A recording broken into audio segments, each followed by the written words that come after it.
గౌరవనీయులు మాజీ మంత్రివర్యులు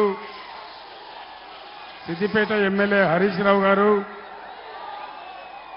మన అభ్యర్థి శ్రీ వెంకట్రామరెడ్డి గారు,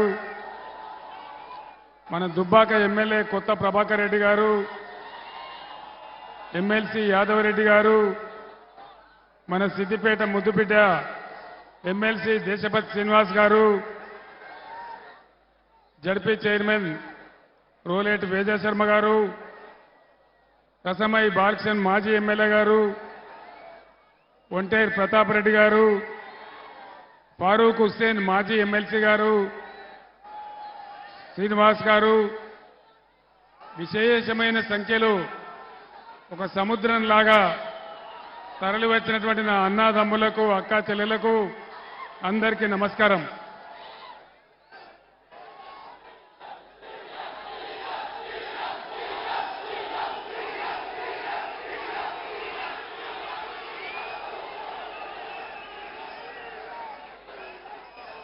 ఒకనాడు ఇదే అంబేద్కర్ చౌరస్తాలో నేను కరీంనగర్ పోతా ఉంటే ఉద్యమం కోసం బో అని చెప్పి ధైర్యం ఇచ్చి, గుండెల నిండా ధైర్యం ఇచ్చి పంపించిన నా గడ్డ ఈ సిద్దిపేట. సిద్దిపేట కన్నబిడ్డను కాబట్టి ముందు సిద్దిపేట మట్టికి నా వందనం. మనకు టైం లేదు, టైం తక్కువ ఉంది. నినాదాలు తర్వాత చెప్పుకుందాం. ఒక 10 నిమిషాలు మీరు నిశ్శబ్దంగా ఉండాలి.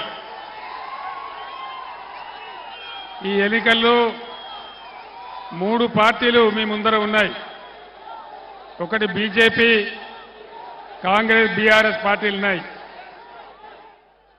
మీ అందరినీ కూడా నేను కోరేది ఒకటే, బీజేపీ ఎజెండాలో ఏనాడు కూడా పేదల అవస్థలు ఉండవు, పేదల మాట ఉండదు, రైతులు ఉండరు, చేనేత కార్మికులు ఉండరు, సామాన్య బడుగు బలహీన వర్గాల బాధలు కానీ ఉండవు.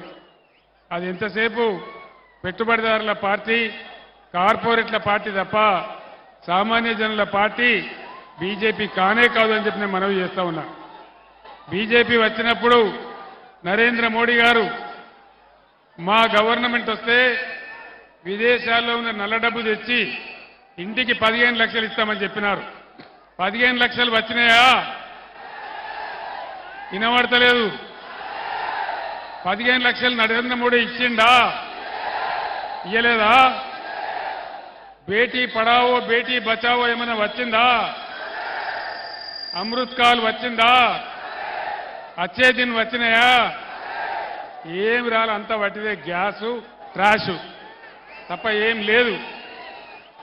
బీజేపీ వాళ్ళు చెప్తున్నారు అబ్కి బార్ 400 పార్ అని.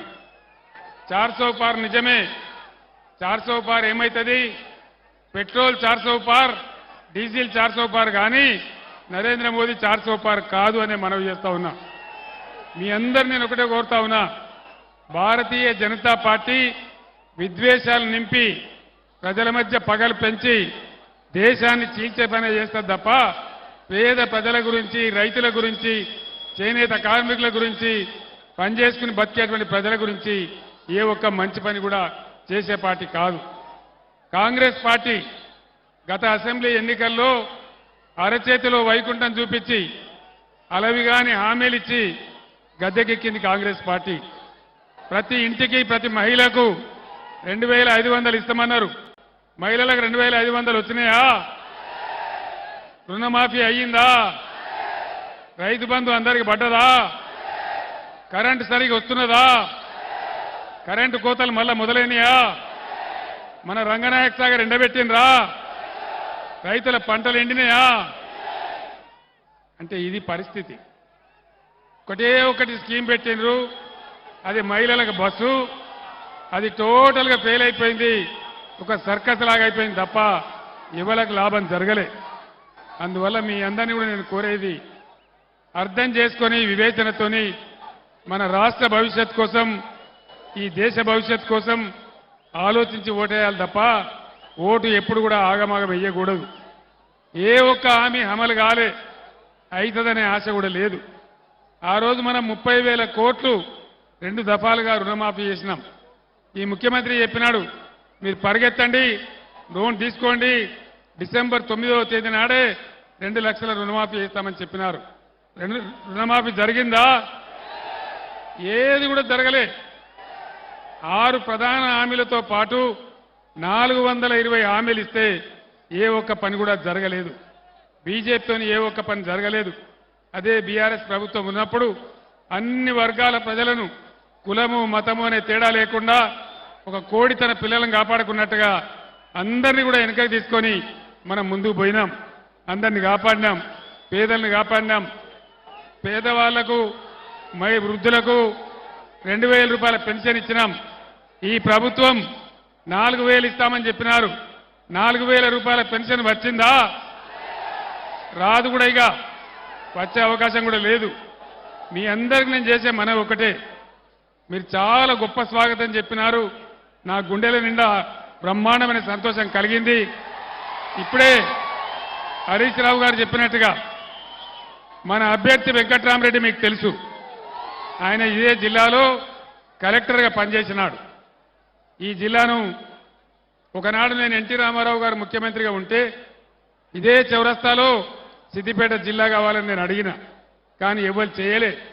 కానీ నేనే ముఖ్యమంత్రి అయిన తర్వాత, తెలంగాణ వచ్చిన తర్వాత, హరీష్ రావు మంత్రి అయిన తర్వాత సిద్దిపేట జిల్లా చేసుకున్నాం. సిద్దిపేట జిల్లా చేయడమే కాదు, సిద్దిపేటకు రైలు కావాలని తెచ్చుకున్నాం, గోదావరి నీళ్లు తెచ్చుకున్నాం, సిద్దిపేట జిల్లా తీసుకున్నాం. కానీ జాగ్రత్త, ఈరోజు ఈ రాష్ట్ర ప్రభుత్వం సిద్దిపేట జిల్లాను రద్దు చేస్తా అంటున్నది. సిద్దిపేట జిల్లా ఉన్నానా? సిద్దిపేట జిల్లా ఉన్నానా? అన్నా మీరు వెనక చెప్తలేరు. ఉన్నానా? సిద్దిపేట జిల్లా తీస్తా అంటే యుద్ధం చేద్దామా? మరొక యుద్ధానికి సిద్ధమైదామా? ఈ మూర్ఖ ముఖ్యమంత్రి, మూర్ఖ ప్రభుత్వం ప్రజలకు పరిపాలన దేవాలని తెస్తే దాన్ని రద్దు చేస్తామని చెప్తున్నారు. ఈ వచ్చిన సిద్దిపేట జిల్లాకు కలెక్టర్గా వెంకట్రామరెడ్డి గారు చాలా సేవలు అందించారు. మీ ఊర్లలో ఉన్న మొక్కలు చెట్లు వెంకట్రామరెడ్డి గారు నాటించినటువంటివి. హరీష్ నాయకత్వంలో సిద్దిపేటలో బ్రహ్మాండమైన అభివృద్ధి చేసుకున్నాం.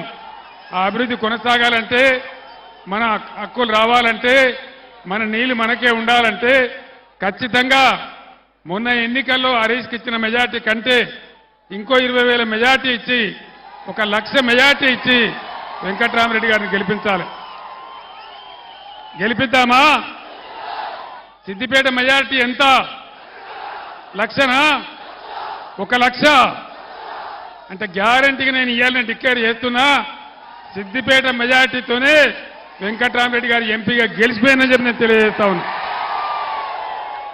వెంకట్రామరెడ్డి గెలుపులో సిద్దిపేట జిల్లా గెలుపున్నది, మెదక్ పార్లమెంట్ గెలుపున్నది. ఆయన డబ్బులకు ఆశపడి, పదవులకు ఆశపడి వచ్చినవాడు కాదు. ఆయనకు ఆల్రెడీ వెంకట్రామరెడ్డి గారికి ఎమ్మెల్సీ పదవి ఉంది. ఆయన ఒక మాట చెప్పినాడు, నన్ను గెలిపిస్తే 7 నియోజకవర్గాలలో 7 కళ్యాణ మంటపాలు కట్టించి ₹1 పేదలకు ఫ్రీగా పెళ్లి చేస్తామని చెప్పినాడు. 100 కోట్లతో ట్రస్ట్ పెట్టి పేద విద్యార్థులందరికీ నేను చదువు చెప్పిస్తా నా సొంత డబ్బులతోనని వెంకట్రామరెడ్డి గారు చెప్పినారు. ఇటువంటి నాయకుడు గెలిస్తే మనందరికి గౌరవం, ప్రజలకు గౌరవం, అందరికి లాభం. కాబట్టి దయచేసి నా మాట మీద, హరీష్ మాట మీద విశ్వాసం ఉంచి 1,00,000 మెజార్టీ మన సిద్దిపేట నుంచే ఇవ్వాలి. సిద్దిపేట మీరు ఎటువంటి పులులో నాకు తెలుసు. మీరు పట్టుబడితే, జట్టు కడితే 1,00,000 మెజార్టీ మీకు లెక్కనే కాదు. 1,00,000 కదా గ్యారంటీగా. మీ అందరిని ఒకటే నేను కోరుతా ఉన్నా, హరీష్ నాయకత్వంలో మే 13వ తేదీ వరకు అందరూ కూడా ఈరోజు ఏ ఉత్సాహంతో నాకు స్వాగతం చెప్పినారో, ఏ ఉత్సాహంతో ఇంత బ్రహ్మాండమైనటువంటి నేల ఈనిందా అనే పద్ధతిలో సభకు వచ్చినారో, అదే పద్ధతిలో విశ్రమించి కష్టపడి దయచేసి వెంకట్రామరెడ్డి గారికి 1,00,000 ఓట్ల మెజార్టీ సిద్దిపేట నుంచే ఇవ్వాలని కోరుకుంటూ ఏ రోజు వచ్చినా మా బిడ్డ కదా మా కన్న బిడ్డ కదా అనే ప్రేమను ఎప్పుడు వచ్చినా మీరు చూపిస్తా ఉన్నారు. అదే ప్రేమతో 1,00,000 ఓట్ల మెజార్టీ సాధించాలని మీ అందరినీ కూడా కోరుకుంటూ నేను సెలవు తీసుకుంటా ఉన్నా. జై తెలంగాణ. जितने हमारे मुसलमान भाई हैं मैं आप सभी लोगों को सलाम करता हूं. आपसे गुजारिश की जाती है कि वेंकट राम रेड्डी साहब एक सेक्युलर शख्स है, साबिका कलेक्टर है, काफी अच्छा सेवा यहां के लोगों के खिदमत में उन्होंने खिदमत किया है. जब हमारे सरकार था हर रमजान में मैं आप लोगों के लिए तोहफा भेजता था. क्या इस बार रमजान में तोहफा मिला? नहीं मिला. అంటే అర్థం చేసుకోవాలా. इसीलिए मैं आपसे गुजारिश करता हूं, बीआरएस एक सेक्युलर पार्टी है, यहां का मैं बेटा हूं, आपका बेटा हूं, आप लोग अच्छी तरह से जानता हूं मैं कितना अच्छा काम करता हूं, सभी को दुनिया को सभी को साथ लेके कैसा चलता हूं ये आप तमाम लोग जानते हैं. इसीलिए आपसे मैं गुजारिश करता हूं इस इंतखाबात में आप कोशिश करके वेंकट राम रेड्डी साहब को सिद्दीपेट से 1 लाख मेजॉरिटी दीजिए. इतना कहते हुए मैं आपसे रुखसत होता हूं. సోదరులారా మీ అందరిని కోరేది ఒకటే, ఇదే ఉత్సాహాన్ని ఇంకొక 3-4 రోజులు చూపెట్టి 1,00,000 ఓట్ల మెజార్టీ సిద్దిపేట గడ్డ మీద మనందరం ప్రతిజ్ఞ తీసుకుందాం. సిద్దిపేట నుంచే 1,00,000 మెజార్టీ ఇద్దామా? జై తెలంగాణ. కారు